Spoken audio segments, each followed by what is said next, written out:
అదే RTV app వార్తల్ని క్షణాల్లో చదివే అవకాశం ఉంటుంది. ఒక న్యూస్ పేపర్, ఒక టెలివిజన్ ఛానల్ మీ చేతుల్లో ఎప్పుడూ ఉంటాయి. గత 2 సంవత్సరాల నుండి డబుల్ బెడ్రూమ్ ఇల్లులు గత ప్రభుత్వం బీఆర్ఎస్ గవర్నమెంట్ ఏదైతుందో డబుల్ బెడ్రూమ్ నిరుపేదలకు ఇవ్వాలని చెప్పేసి ఉన్నటువంటి స్కీమ్లో భద్రాచలంలో అనేక అవకతవకల తర్వాత కూడా ఈరోజు నిరుపయోగంగా అంటే కనీసం ఎవరు లేకోకుండా ఉన్నటువంటి డబుల్ బెడ్రూమ్ మనం వెనక కనబడుతూ ఉన్నాయి. ఎందుకు ఇట్లా నిరుపయోగంగా ఉన్నాయని చెప్పేసి కూడా అనేక సందర్భాలలో మీడియా ముందుకు వచ్చినటువంటి బాధితులు చాలామంది చెప్పినారు. అట్లాగే ఇప్పుడు ఉన్నటువంటి పరిస్థితులలో శిథిలావస్థకు వచ్చాయి తప్ప దాంట్లో మాత్రం కుటుంబాలు వెళ్ళి ఉన్న పరిస్థితి లేదు. రెండోది, ఇక్కడ నిరుపయోగంగా ఉండాల్సినంత అవసరం ఏంటి అని అంటే ప్రభుత్వ అధికార నిర్లక్ష్యం ఇక్కడ క్లియర్గా కనబడతా ఉంది. అట్లాగే రాజకీయ పార్టీ సంబంధించినటువంటి స్థానిక ఎమ్మెల్యే, గతంలో ఉన్నటువంటి ఎమ్మెల్యే కానీ ఇప్పుడు ఉన్నటువంటి ఎమ్మెల్యేలు కానీ ఇద్దరు జోక్యం చేసుకునే పరిస్థితి లేదు. వాళ్ళిద్దరు జోక్యం చేసుకొని శిథిలావస్థకి గతం నెల దాటిన తర్వాత ఈ వర్షాకాలం వస్తూ ఉంది. నిరుపేదలు మాత్రం అనేక ఇబ్బందులు పడుతూ ఉన్నారు. అట్లాగే 170 మంది పేర్లని ఆల్రెడీ సెలెక్ట్ చేసిన తర్వాత కూడా వాళ్ళు ఇవ్వకపోవడం చాలా దారుణమైనటువంటి విషయం. ఇప్పుడు డబుల్ బెడ్రూమ్లకి ఉన్నటువంటి కరెంటు బిల్లు కానీ అట్లాగే సంబంధించిన కరెంటు మీటర్ కానీ అట్లాగే లైట్స్ కానీ డోర్లు కానీ మొత్తం పగలగొట్టి ఇక్కడ మందు బాబులు అలచల్ చేస్తున్నా కానీ పట్టించుకునే పరిస్థితి లేదు. ఇక్కడ సెక్యూరిటీ లేదు. ఆ నిరుపేదలకు సంబంధించినటువంటి వాళ్ళకి డబుల్ బెడ్రూమ్ ఇచ్చే పరిస్థితి లేదు.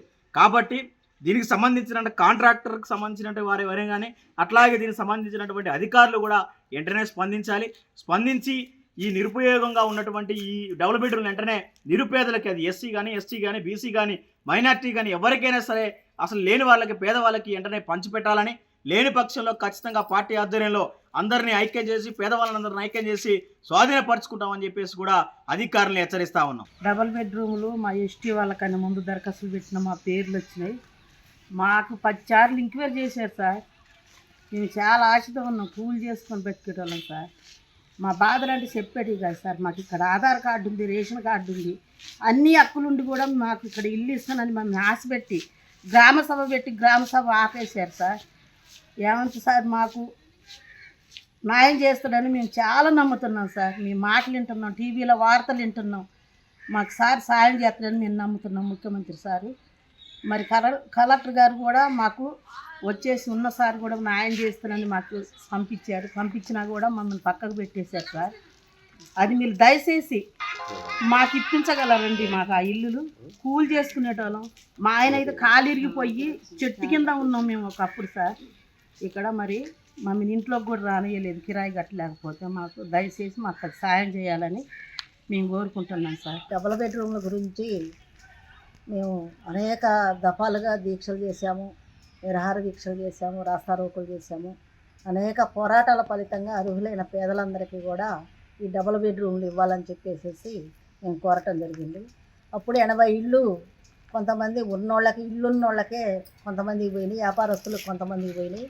తర్వాత డబుల్ బెడ్రూమ్ ఇల్లు అమ్ముడు పోయింది.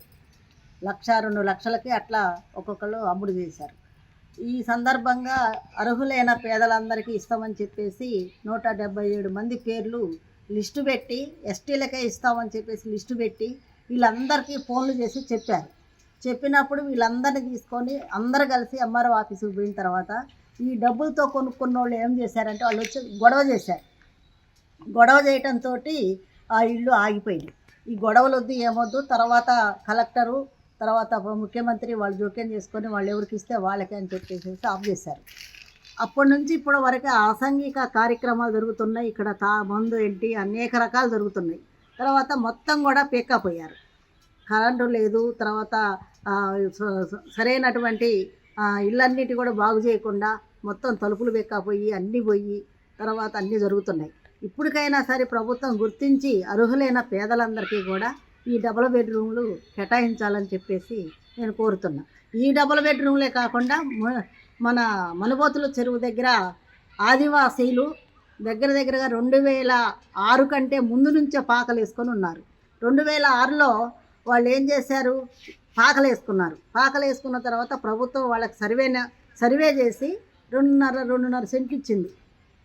తర్వాత వాళ్ళకి కరెంటు బిల్లు ఇచ్చింది, ఇంటి పన్ను ఇచ్చింది, అన్నీ ఇచ్చిన తర్వాత మళ్ళీ మీకే డబుల్ బెడ్రూమ్లు ఇస్తామని చెప్పేసి వాళ్ళని లేపేశారు. లేపి వాళ్ళ మీద కేసులు కూడా పెట్టారు. కేసులు పెట్టిన తర్వాత ఆ కేసు కొట్టేసే ముందు మీకు ఇల్లు తప్పకుండా ఇస్తాము, కేసులు కొట్టేస్తున్నామని చెప్పన్నారు. ఇప్పటి వరకే అదా లేదు పదా లేదు. అందుకనే ఆదివాసీలనే కాదు, అర్హులైన పేదలందరికీ కూడా అనేక మంది 40-50 సంవత్సరాల నుంచి అద్దెలకున్నోళ్ళు ఉన్నారు. పనులు దొరక్క అద్దెలు కట్టుకోలేక అనేక ఇబ్బందులు పడే వాళ్ళు ఉన్నారు. అలాంటి అర్హులైన పేదలందరికీ ఆ క్యాస్టు ఈ క్యాస్టు అదని కాకుండా అర్హులైన పేదలని సర్వే చేసి ఆ అర్హులైన పేదలకి ఈ డబుల్ బెడ్రూమ్లు ఇవ్వాలని చెప్పేసి నేను కోరుతున్నాను. మేము 20 సంవత్సరాల నుండి ఈ భద్రాచలంలో ఉంటున్నాము. Ration card, Aadhaar card, caste సర్టిఫికెట్లు అన్నీ మాకు ఇక్కడ అన్నీ ఉన్నాయి. అయితే మేము వచ్చి ఏదో కూలి పని చేసుకొని బతుకుతున్నప్పుడు మరి కేసీఆర్ గారు ఈ భద్రాచలం వచ్చి గెలిచినప్పుడు ఏమన్నారంటే మీకు డబుల్ బెడ్రూమ్లు కట్టిస్తానని చెప్పారు. మరి డబుల్ బెడ్రూమ్లు కట్టిస్తామని చెప్పినప్పుడు ఎవరికైనా పెడతానంటే ఆశ అంట, కొడతానంటే భయం అంట. అట్లాంటప్పుడు మరి వచ్చేసి అందరికీ ఎంక్వైరీ చేసి ఎస్టీ వాళ్ళకే ఆర్డర్ ఉంది, హైకోర్టు నుంచి వచ్చిందని చెప్పారు. ఎస్టీ వాళ్ళకి ఆర్డర్ ఉంది అని చెప్పేసి సందులు బొందులు అంతా ఎతికారు, ఎస్టీ వాళ్ళని ఎతికారు. మరి ఎస్టీ వాళ్ళని ఎతికి 500 జనాన్ని ఎంక్వైరీ చేసి రాసుకున్న తర్వాత మళ్ళీ అంతా గేడింగ్ చేశారు. గేడింగ్ చేసి మళ్ళీ 1కి 10 సార్లు ఎంక్వైరీ చేసి మరి ఎవరైతే కిరాయికున్నారో, ఎవరైతే మరి సొంత ఇళ్ళల్లో ఉన్నారో అందరికీ కూడా అలా చేశారు. చేసిన తర్వాత అలా గ్రామ సభకి పిలిచి ఇప్పుడు సంవత్సరం పైనే దాటింది గ్రామ సభ. మరి పెట్టిన తర్వాత మళ్ళీ వాళ్ళు ఫోన్ చేయండి అయితే మేము వెళ్ళము. ఫోన్ చేసి పలానోళ్ళు అమ్మ మీకు ఇల్లు శాంక్షన్ అయింది, మీరు రావాలి గ్రామ సభకు అని చెప్పారు. చెప్పినప్పుడు మేము వెళ్ళినాము. ఎందుకంటే మేము కోయ వాళ్ళకి పుట్టిన వాళ్ళము కాబట్టి, కోయ జాతి కాబట్టి మాకు శాంక్షన్ అయినాయి అనుకొని మా మనసులో ఆనందంతో మేము ఎంఆర్ ఆఫీస్కి వెళ్ళాము.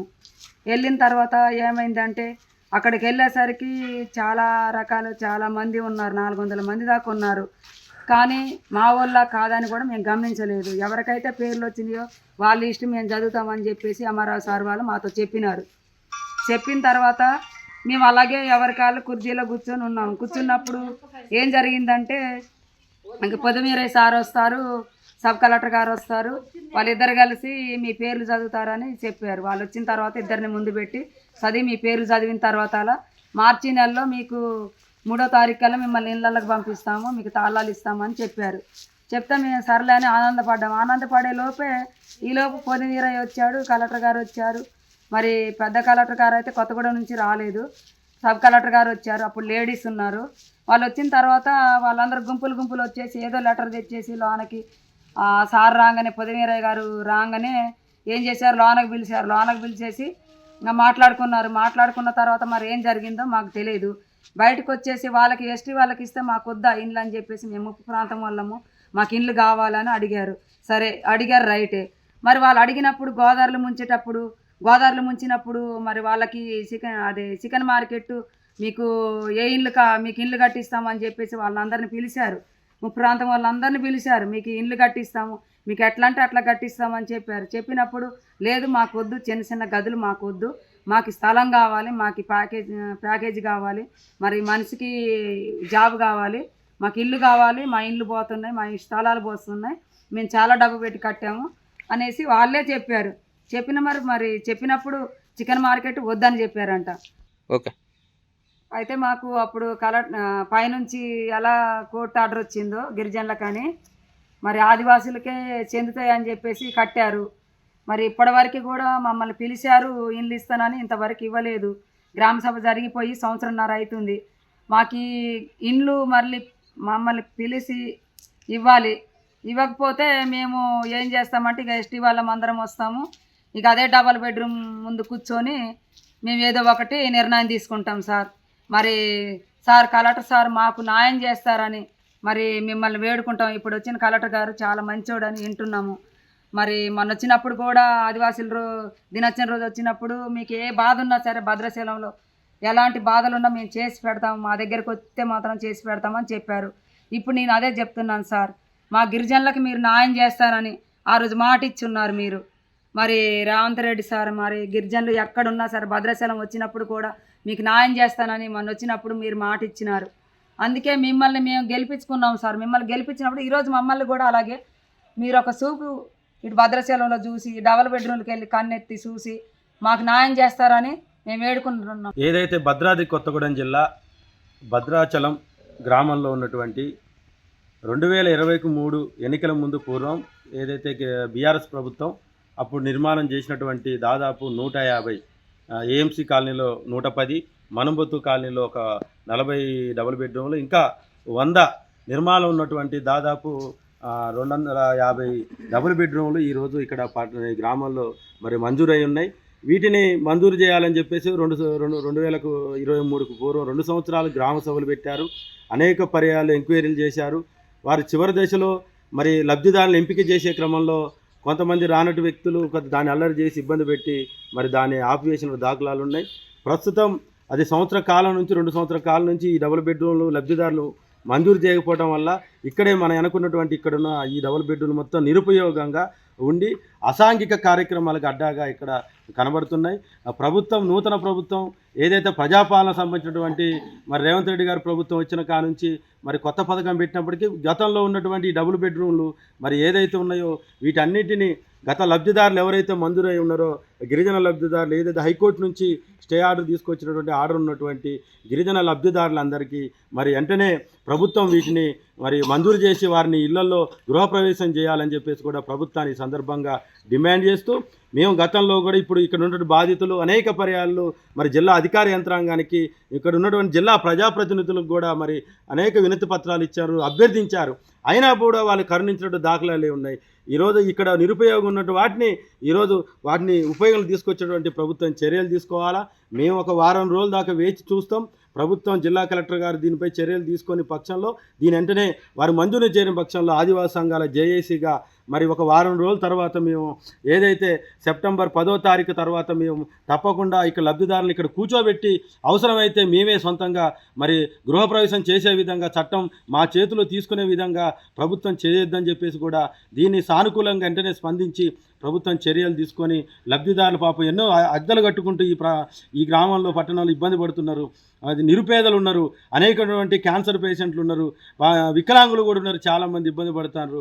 అన్నమో రామచంద్ర అని ఈరోజు ప్రభుత్వం వైపు మరి చూస్తున్నటువంటి ఆశగా ఎదురు చూస్తుండే లబ్ధిదారులు ఉన్నారు. కాబట్టి ప్రభుత్వం ఏదైతే ఇక్కడ ఎమ్మెల్యే గారు కావచ్చు, జిల్లాలో ఉన్నటువంటి 3 మంత్రులు మరి ఉన్నటువంటి వ్యక్తులు కావచ్చు, అందరూ దీన్ని వెంటనే పరిష్కరించాలని చెప్పేసి ప్రభుత్వాన్ని డిమాండ్ చేస్తూ మేము సెప్టెంబర్ 10వ తారీఖున పెద్ద ఎత్తున ఇక్కడ ఈ లబ్ధిదారులు ఏదైతే ఉన్నారో 250 మందిని తీసుకొచ్చి ఇక్కడ ఒక మీటింగ్ పెట్టి అవసరమైతే ఇక్కడ కూర్చొని దీని చర్యలు తీసుకునే విధంగా చేసి ప్రభుత్వాన్ని గట్టి చర్యలు తీసుకునే విధంగా మా కార్యాచరణ ఉంటుందని చెప్పేసి ఈ సందర్భంగా తెలియజేస్తున్నాం. జై ఆదివాసీ, జై కొమరం భీం. మరిన్ని వీడియోస్ కోసం ఛానల్ ని సబ్స్క్రైబ్ చేయండి. లేటెస్ట్ అప్డేట్స్ కోసం వాట్సాప్ ఛానల్ ని ఫాలో చేయండి. అండ్ లింక్ డిస్క్రిప్షన్ లో ఉంది.